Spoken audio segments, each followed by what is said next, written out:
आप देख रहे हैं सिटी पोस्ट लाइव। मैं हूं सृष्टि राज। रेल मंत्री अश्विनी वैष्णव मंगलवार को पटना के दीघा होटल पहुंचे और वहां के प्लेटफॉर्म का निरीक्षण किया। इसके बाद उन्होंने प्रेस कॉन्फ्रेंस कर बिहार के लिए एक के बाद एक बड़ी रेल योजनाओं और ट्रेनों की सौगातों का ऐलान किया।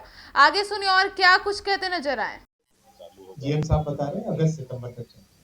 एक और सवाल है, जो रियायती टिकट पर सफर की बात थी, जो पत्रकारों के लिए थी, महिलाओं के लिए, बुजुर्गों के लिए, रेलवे ने उसको कभी कर दिया था। साथियों, सबको 55% के आसपास का डिस्काउंट अभी भी मिल रहा है। आप जानते ही हैं कि चाहे पाकिस्तान से कंपेयर करो, चाहे बांग्लादेश से कंपेयर करो, भारत की रेलवे आज भी सबसे अफोर्डेबल रेलवे है, लोएस्ट कॉस्ट ऑफ ट्रैवल है। और ये आज लंबा प्रयास है, बहुत बड़ा प्रयास है कि कैसे फैसिलिटीज़ को बढ़ाएं, कैसे इम्प्रूव करें, और उसका रिजल्ट भी दिखाई दे रहा है। आप देख ही रहे हैं किस तरह की बेटर क्वालिटी ट्रेन्स आने लगी हैं, किस तरह से मेंटेनेंस पे ध्यान दिया जा रहा है, किस तरह से सेफ्टी पे एकदम क्लियर फोकस है, कैसे स्टेशंस का रीडेवलपमेंट हो रहा है। अपने बिहार में करीब 98 स्टेशंस को कंप्लीटली उनका नव निर्माण किया जा रहा है। 98 स्टेशंस अमृत भारत स्टेशंस के तहत।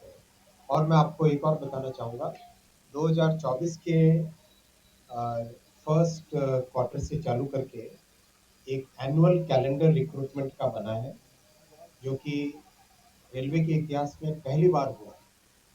कंप्लीट 2024 से चालू हुआ है एनुअल कैलेंडर रिक्रूटमेंट के लिए, जैसे कि हर साल नौजवानों को अपॉर्चुनिटीज़ मिलती रहे।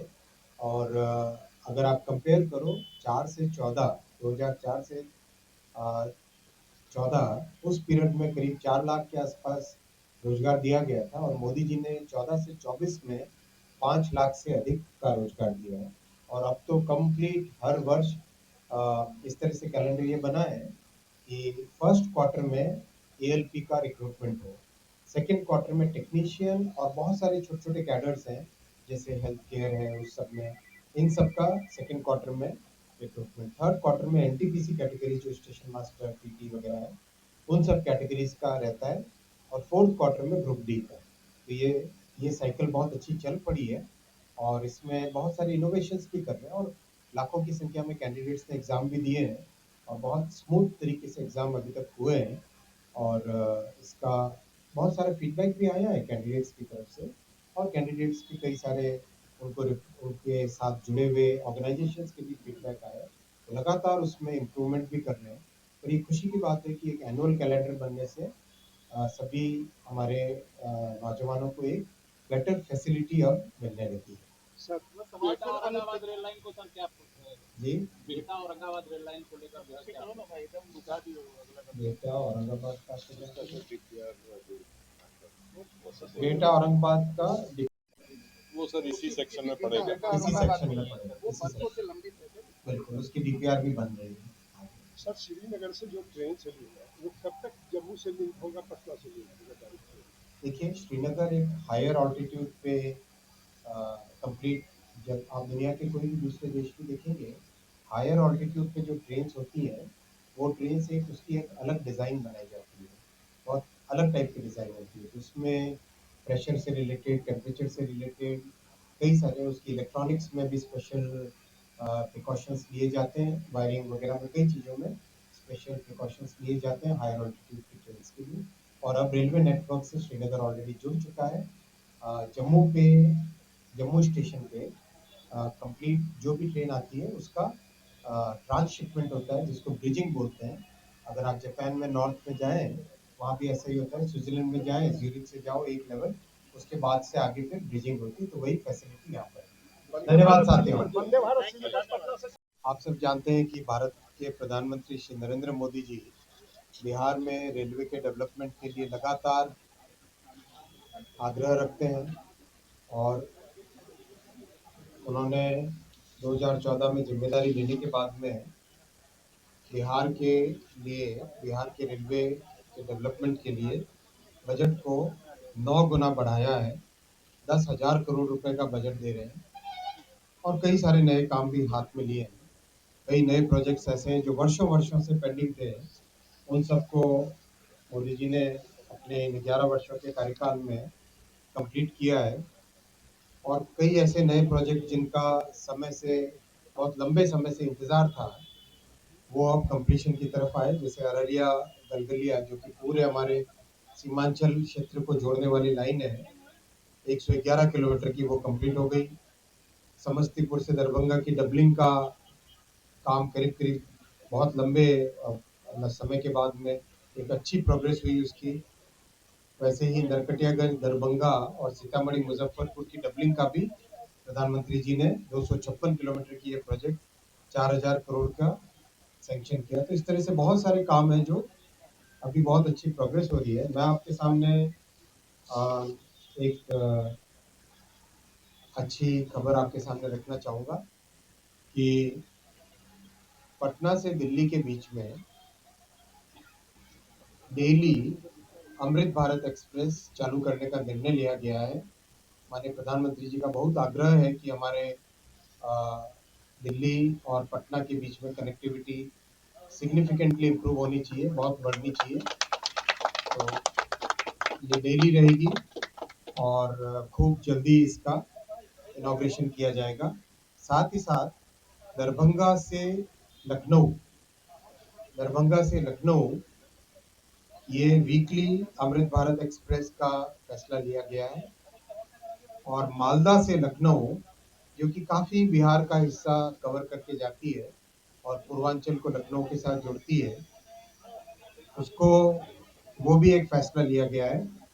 और एक फैसला लिया गया है सहरसा से अमृतसर सहरसा से अमृतसर, और जो पूरा करीब करीब अपने उत्तर बिहार को जोड़ते हुए अमृतसर की तरफ जाए, वैसी एक अमृत भारत एक्सप्रेस का भी निर्णय लिया गया है। और एक पांचवा बड़ा निर्णय लिया गया है, जो हमारा सीमांचल है, जोगबनी वाला एरिया, वहां से तमिलनाडु के लिए इरोड, तमिलनाडु में इरोड, उसके लिए एक डेली ट्रेन का फैसला लिया। ये अपने आप में बिहार के लिए बहुत बड़ा कनेक्टिविटी इम्प्रूव होगी इससे। और जैसा आप जानते हैं, प्रधानमंत्री जी ने बिहार के लिए वंदे भारत बहुत सारी दी हैं। मेरे ख्याल से किसी भी राज्य को अगर देखें तो जो टॉप 2 और 3 राज्य होंगे जिसमें वंदे भारत की संख्या ज़्यादा है, उसमें से बिहार एक है। साथ ही साथ नमो भारत भी दी है। अमृत भारत एक्सप्रेस भी सबसे पहली 2 जो चली उनमें से एक दरभंगा से चली थी। तो अपने आप में एक कमिटमेंट है जो बिहार के प्रति प्रधानमंत्री श्री नरेंद्र मोदी जी का है, रेलवे का है। और 3 ऐसे प्रोजेक्ट हैं जो बहुत जल्दी सैंक्शन करने का काम चल रहा है। एक है भागलपुर से जमालपुर थर्ड लाइन, जो कि हमारे पूरे उस क्षेत्र की कनेक्टिविटी को बेनिफिट करेगा। दूसरा बख्तियारपुर राजगीर तिलैया, इसकी डबलिंग, बख्तियारपुर राजगीर से तिलैया की डबलिंग। और तीसरा रामपुर हाट से भागलपुर की डबलिंग।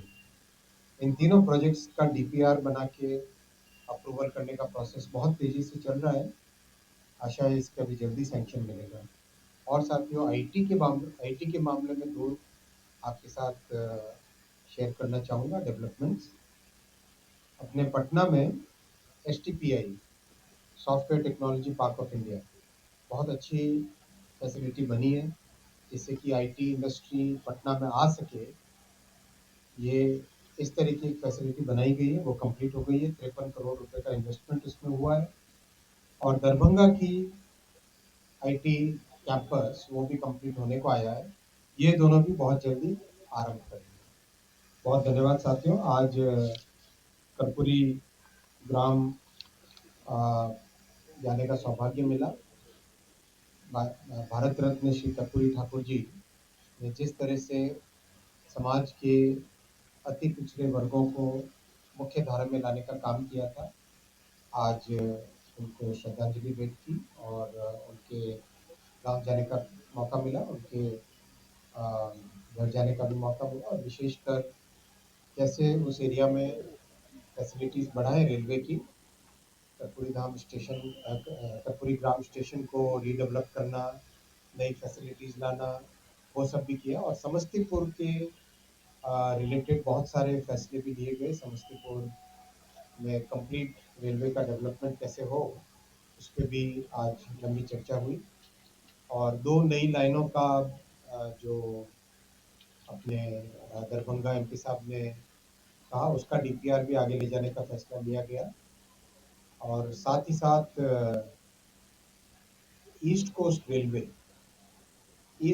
रेलवे को first complete digital station control यानी इलेक्ट्रॉनिक इंटरलॉकिंग का जो system sorry ECR East Coast नहीं सॉरी ईसीआर पूर्व मध्य रेलवे हाजीपुर अपना जहाँ पर है अभी ईसीआर का को पहला भारत का सबसे पहला ऐसा जोन बने जो कि कंप्लीटली इलेक्ट्रॉनिक इंटरलॉकिंग यानी डिजिटल स्टेशन कंट्रोल वाला हो वो फैसला भी लिया गया और उसमें जनरल मैनेजर डीआरएम सबको आगे बढ़ने का ये फैसला लिया गया। तो साथियों बहुत रेलवे के काम आने वाले समय में और भी होंगे और धन्यवाद आपका आप इस जगह तक सवाल है पहले तो सुपौल में पिपरा त्रिवेणीगंज पर कब तक ट्रेन चलेगी पिपरा त्रिवेणीगंज रेल मार्ग पर और फिर अररिया और गलगलिया रेल मार्ग पर ट्रेन कब तक अररिया गलगलिया रेल मार्ग का जो कमिश्नर रेल सेफ्टी का रिपोर्ट होता है इंस्पेक्शन के बाद में वो रेल सेफ्टी का इंस्पेक्शन रिपोर्ट आ गया है और जब सीआरएस की रिपोर्ट आती है उसके तुरंत बाद में पहला काम होता है रेलवे की तरफ से कि उसमें जो भी उन्होंने ऑब्जर्वेशंस दिए होते हैं उन ऑब्जर्वेशंस को कंप्लीट करते हैं तो बहुत जल्दी अररिया गलगलिया लाइन कंप्लीट हो चुकी है सीआरएस के जो कंप्लायंसेस है वो चल रहे हैं जैसे वो कंप्लीट होते हैं उसके तुरंत बाद में वहाँ पे गाड़ी चलाएंगे उसके लिए भी व्यवस्था की गई है 3 नई गाड़ियों की तो वो भी जब कंप्लीट हो जाएगा तब मैं आपके साथ शेयर करूंगा 3 नई गाड़ियाँ वहाँ भी चलेंगी और पिपरा त्रिवेणीगंज आपको ध्यान ये सर जो अररिया सुपौल सेक्शन है वो अभी अंडर कंस्ट्रक्शन है